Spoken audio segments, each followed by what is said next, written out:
Si Jelay may niyayaw na naman. Sige, maganda to para may content ako, day. Go lang, day. Diba ito gusto nyo, contentan? Go ahead. Sarty ay sumagot na sa ating hamon. But sadly, hindi siya pumasa. Sabi niya, lugi siya. Ako naman, pareho lang naman tayo ma'am, 1 month pa lang din naman ako nag-i-start. Lugi ako sa'yo kasi ikaw 47 o 48. Kaya lang ako nasa 130 na 1 month. Sige, go, continue. Parehas na tayo 1 month, pero 130 na ako, ikaw 48. So, lugi pa rin ako. Yung continue. Lugi din ako. Kasi, niluluto na nila eh. Wow! Sana kami paluto sa nalalaman, ha? Ano yun, karinderya? Okay, continue natin si Inday Jelay. Nandun na sila sa cooking process nila eh. Pero, dahil ay, hindi naman ako nagalit. Totally. Naiinis lang ako sa mga content mo because you are making fun of other people. Tignan mo yung post mo about me. Aren't you laughing? Yes, I'm laughing. I'm laughing, Inday. I'm laughing. May magawa ako magtawa-tawa ako? May kanya-kanya tayong style kung paano tayo mag-content. Hindi ako natatawa, hindi kita pinagtatawanan, no? Hindi ako tumatawa dahil sa'yo. Tinatawanan ko yung laman ng content mo. Hindi kita pinagtatawanan, no? Hindi. Ang pinagtatawanan ko yung laman ng mga pinagsasabi mo sa video mo.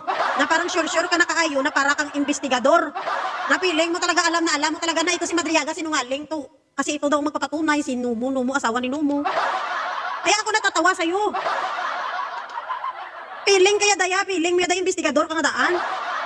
Oh, pakinggan pa natin kung bakit naiinis pala siya sa akin. Alam mo kung naiinis ka sa akin, madali lang problema mo, i-block mo ako, ganun. Hindi ako naiinis sa'yo. Alam mo kung bakit kinontent ko yon? Dahil gusto kong ipakita sa'yo, Day, na hindi pa yan na-prove na nagsisinungaling si Madriaga. So, wag mo na tayong mag-conclude, wag mo na tayong mag-jump into conclusion na para talagang sure na tayo na nagsisinungaling siya kasi hindi naman tayo investigador. Wala pa nga sinasabi yung mga nag-iimbestiga dyan, tapos ikaw meron ka ng conclusion, ay wow, advanced technology ang mind mo, brain cells mo. Yun lang yung kinaiinisan mo kasi patawa-tawa ako. It's part of my content.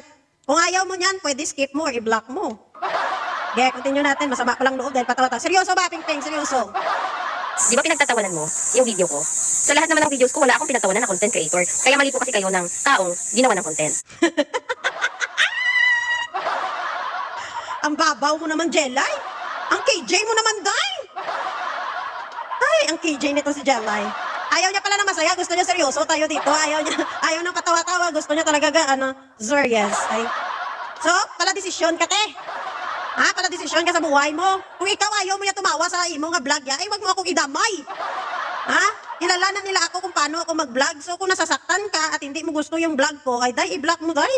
Very simple, very basic ang sagot sa isa iyong problema. Okay, continue natin si Inday Jelay. Ayoko yung ginagawa na ko ng katatawanan. Well, sa mga nagko-comment, Ate, totoo ito totoo. Hindi kita pinagtatawanan, yung pinagtatawanan ko yung yung laman ng content mo. Yung laman ng content mo. Sige, continue. okay lang. Pero pag ikaw ay content creator, huwag mong gagawin katatawanan yung ibang tao. Ay, ano ni siya? Ano? Ano daw? Pwedeng mag-comment ang iba, pero ako wala akong karapatan na pagtawanan ng ibang content creator. Actually, hindi ko sila pinagtatawanan, natatawa lang ako sa laman ng content nila. Hindi yung mamisikal ako dyan or ano ba tinutukoy mo kasi? Nainis ka pala sa tawa ko. I-mute mo na lang kung gusto mo. Dahil lang sa content nila.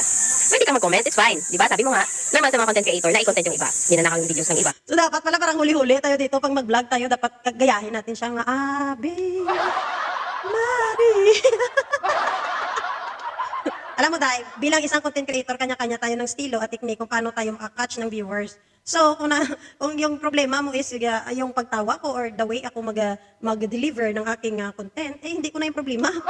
Ikaw ang may problema dyan. Ikaw ang mag-adjust, ikaw yung nanonood sa akin tapos ako yung pa-adjustin mo, sino ka? No? Yan na yung trademark ko, ang hinahanap-hanap yan ng mga viewers ko, and then natutuwa ako sa mga comments nila regarding that. Tapos gusto mo maging ako dito, mga banal-banalan ako dito pag magsalita, bawal tumawa, ano ka? Ano ni siya? Pala desisyon ka, pati sa mga content ng iba, desisyonan mo, nanay ba kita? Ay, ni si Jilay man, okay ka lang, Day?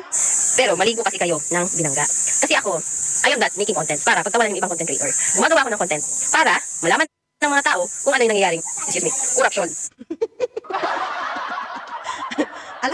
Ako'y man mag-explain, kasi yaman. Alam mo tayo, ulit-ulit ko lang sinabi, it's just my style kung paano ako mag-content. And wala kang magagawa dyan, yan ang trademark ko at yan ang ginagawa ko para mag-touch ako ng mga viewers. So kung hindi kaya masaya yaday sa akon nga the way ako yaday ay paulit-ulit ang sinasabi. I-mute mo na lang kasi kung manood ka ng vlog ko, i-mute mo.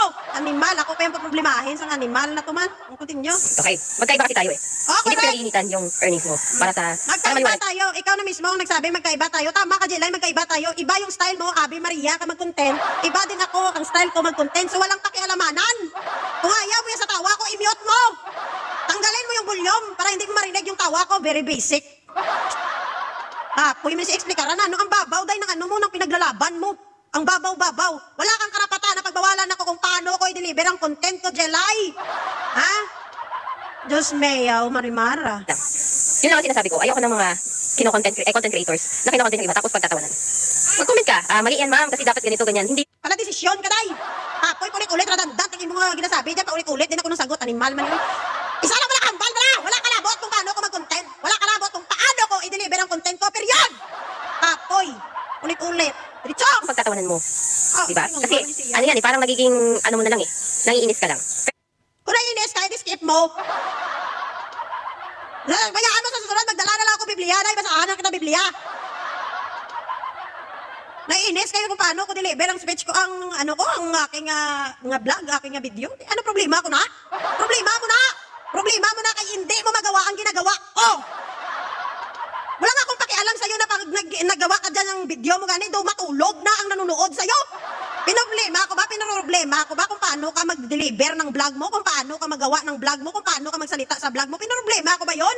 Content mo, laman ng content mo, yung ano ko, nag-disagree ako. Wala akong pakialam kung paano mo sabihin yung content mo yan kahit para ka magbasa ng Biblia, dyan wala akong pakialam. Kahit parang inaantok na yung nanonood sa'yo, wala akong pakialam, sinabihan, nakita ko paano. Ay, day, dapat ganito ka, day, mag-vlog, day. Dapat ganyan ka mag-vlog. Sino ka? Ay, ano kay mo, Jilay, man? Pati ba naman yan, eh? Talagang lahat na lang pinoproblema mo. Sabihin mo, hindi ko naman earnings mo. Ano? Ano sabi mo? Ang sabi mo sa akin, kahapon, nagbablog ako for the money. In-explain ko na sa'yo. Tapos sasabihin mo naman, ngayon sinabi niya dito sa video niya, day, na siya daw nagbablog siya for money. Sasagutin ko yan. I'm not mad, not angry.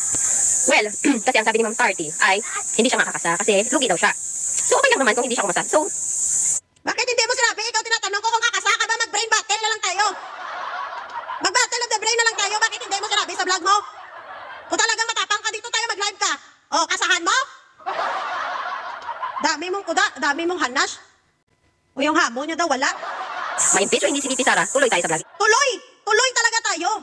Bakit hindi mo sinasabi yan sa vlog mo na sinabi ko sa'yo na kung magpresidente si Sara, i-off ko ang monetization ko kay problema mong earnings, di ba? Kasi sabi mo nagbablog ako for the money, hoy, inday for... Ito ha, pakinggan mo ako, Jilay, hindi mo ako kilala. Pero alam ng mga followers ko yan sa TikTok at mga kaibigan ko na nagbablog ako dati sa TikTok, kinukuha ng mga content creator yung mga videos ko. Nagmi-million views na sila sa Facebook. Ako, nandun ako sa TikTok, never akong lumabas dito sa Facebook. Kung pera ang gusto ko, dahil sana matagal na ako nag-Facebook. Kasi alam kong may pera sa Facebook, wala namang pera sa TikTok eh. Unless na kung bigyan ka ng gift dyan at marami kang followers, yun mamonetize ka. Ang aking TikTok is 8,000 followers lang ngayon eh, kasi naka-private yun ngayon. 8,000 followers lang yun, pero nandun ako sa TikTok. Ang ginagawa ng mga vlogger, ninanakaw nila yung mga videos ko at ina-upload nila sa Facebook. Ngayon, Inday Jelay, kung kwarta ang gusto ko, dahil sana marami na akong income. Hindi ako lumabas sa Facebook. Lumabas lang ako nung sinabi ni Sara Duterte. Ako, si Sara Duterte, tatakbong presidente sa 2028. Sabi ko yun, di puta, hindi pwede. Hindi pwede na uupo na presidente, bupols! Ha? Kaya ako nandito sa Facebook.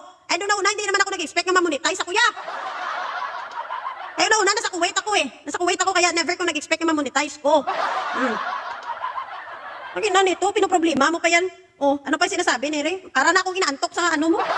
Ganun ang nangyayari kasi walang kumasa eh. Diba? Hindi siya kumasa. So, ang sabi Ikaw ang hindi kumakasa, puro kadada. Ngayon, tinatanong kita, kakasa ka ba? Mag-battle of the brain tayo sa live. Kakasa ka ba, Jelay? Ato ha, ayoko kasi paulit-ulit ng content sa totoo lang. Sinasabi ko yan paulit-ulit. Ayoko, isa, dalawa, tatlo na content sa isang tao. Tama na, Kuya Day. Pero ikaw parang gusto mo araw-araw tayo magbardagulan. Ha? Ano ni? Hindi ko, ulong ka. niya sa kanyang video ay saka na daw siya magdi-delete ng kanyang page.